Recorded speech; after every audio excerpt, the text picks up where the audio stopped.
हर हर महादेव।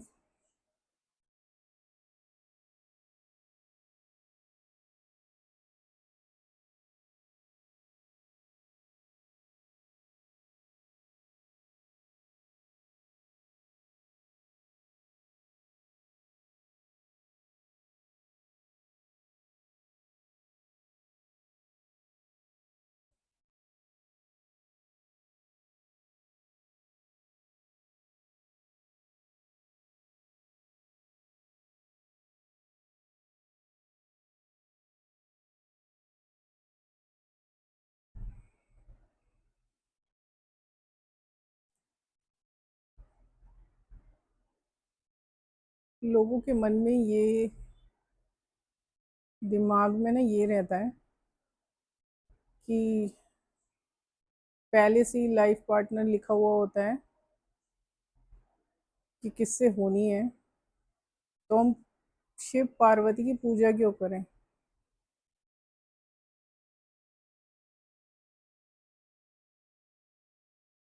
पूजा इसलिए करनी होती है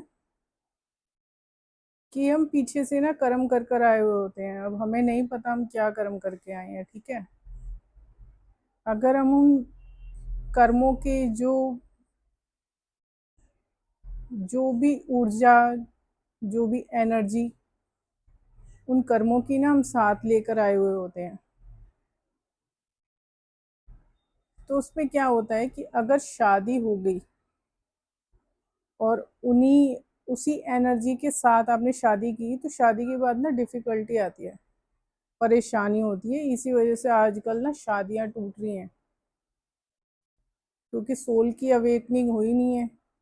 आपने पिछले जन्मों में जो भी कर्म करे हैं उनका कोई प्रायश्चित किया नहीं है, ठीक है।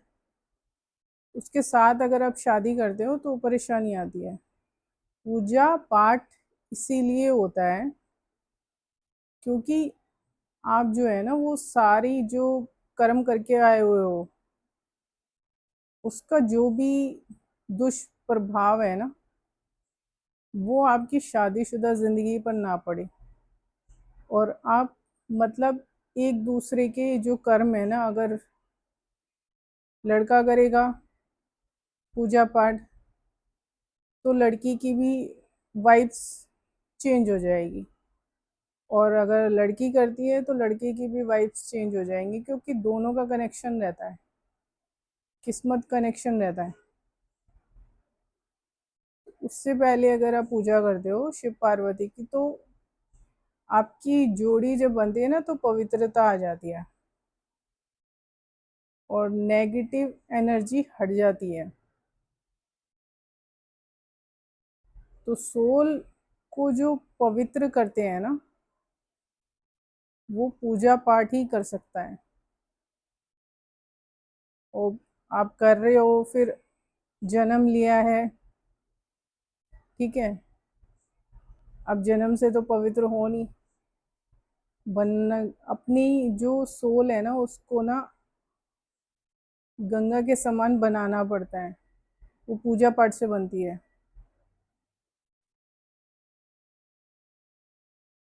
तो ये गंगा जी में डुबकी लगाकर नहीं होगा, ये होता है पूजा पाठ से। शिव पार्वती की पूजा इसीलिए ही बोली जाती है ताकि जो भी आपका पार्टनर पहले से जो तय है ना उसके साथ जुड़कर उसके कर्मों का जो दुर्भाग्य है वो आपके साथ ना जुड़े, वो खत्म हो जाए। उसका दुर्भाग्य खत्म होता है ना तो जोड़ी बनती है, तब अच्छा रहता है। अब हमारा तो तय तय है, हम पूजा पाठ क्यों करें, है ना। पूजा पाठ आपको इसीलिए ही करना होता है क्योंकि सोल को आपको ना प्योर करना होता है।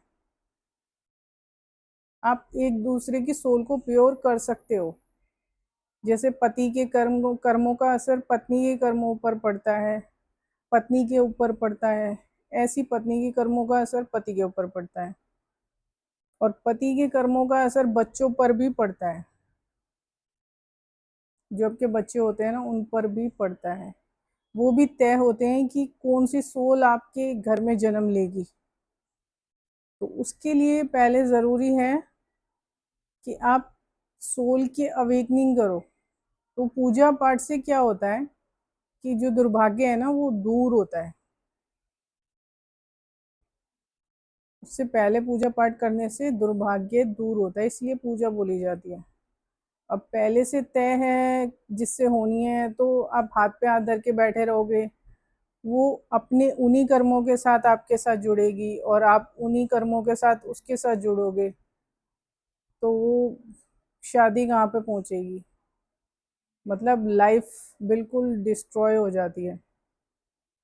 फिर आपको बच्चे के रूप में भी ऐसी सोल मिलती है जो आपको कर्म के अनुसार मिल जाती है, फिर आपको कर्म भोगने पड़ जाते हैं।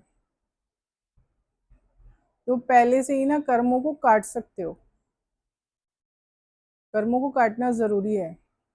तो पूजा पाठ करते हो ना जब भी तो उसकी जो रेज़ें हैं ना तो वो उस तक भी पहुंचती हैं आपके पार्टनर तक। चाहे लड़का करे या लड़की करे, दोनों कर रहे हैं अपनी अपनी जगह, प्रेयर कर रहे हैं और पूजा पाठ कर रहे हैं, भगवान का नाम भी ले रहे हैं, किसी के साथ गलत नहीं कर रहे हैं, तो फिर सब अच्छा होता है। तो जो सोल, जो बच्चे के रूप में जो सोल मिलने वाली है ना आपको, वो अच्छी सोल मिलती है फिर। और आप नहीं करते और वैसी शादी कर लेते हो तो फिर ऐसे, क्योंकि बच्चे भी कर्मों के अनुसार ही मिलते हैं कि कौन सी सोल ने आपके घर में जन्म लेना है। फिर आप कुछ नहीं कर सकते उसके बाद, क्योंकि अग्नि के आपने फेरे ले लिया अग्नि के साथ, ये कैसे भी शादी करी है, एक दूसरे को मान लिया, ठीक है, आप बंधन में बंध गए। तो जब आप बंधन में बंध जाते हो अब तो कर्म के बंधन में भी बंध जाते हो, एक दूसरे के कर्मों का असर एक दूसरे पर ज़रूर पड़ता है। फिर उससे तय होता है कि आपको बच्चे के रूप में कौन सी सोल मिलेगी, प्योर मिलेगी या आपके कर्मों के अनुसार वैसी सोल मिलेगी मैली। तो ये उस पर डिपेंड करता है कि आप पूजा पाठ करते हो, आप पहले से कर लेते हो तो उसका असर ज़रूर पड़ता है। फिर पार्टनर का जो भाग्य है ना वो बदल जाता है। बहुत से लोग होते हैं एक दूसरे के लिए बहुत लकी होते हैं, कईयों के जो जुड़ते हैं फिर शादी के बाद तो उनका मतलब दुर्भाग्य चालू हो जाता है। तो वो इसी वजह से होता है, क्योंकि आपने कोई पूजा पाठ नहीं करी है पहले से। तो शिव पार्वती की पूजा इसीलिए बोली जाती है ताकि आप अपनी सोल को, जो जो सोल से जो भी कर्म जुड़कर आए हैं ना तो वो कटने शुरू हो जाते हैं। कुंवारेपन का ये एक ऐसा समय होता है जब आप कर सकते हो, शादी के बाद नहीं होता है। शादी के बाद तो आपको कर्म काटने ही पड़ते हैं, उससे पहले आप काट सकते हो, ये तरीका है। तो जो भी आपने पिछले जन्म में कर्म करे हैं या एक दूसरे के साथ जो भी कुछ किया है, ठीक है, तो वो कर्म काटने ज़रूरी होते हैं। फिर जब आप जुड़ते हो, जुड़ना तो तय है, जब आप जुड़ते हो हस्बैंड वाइफ बनते हो तो फिर उसके बाद मतलब अच्छा चलता है सब कुछ। उससे पहले आपने पूजा पाठ नहीं करा है तो कुछ अच्छा नहीं चलेगा।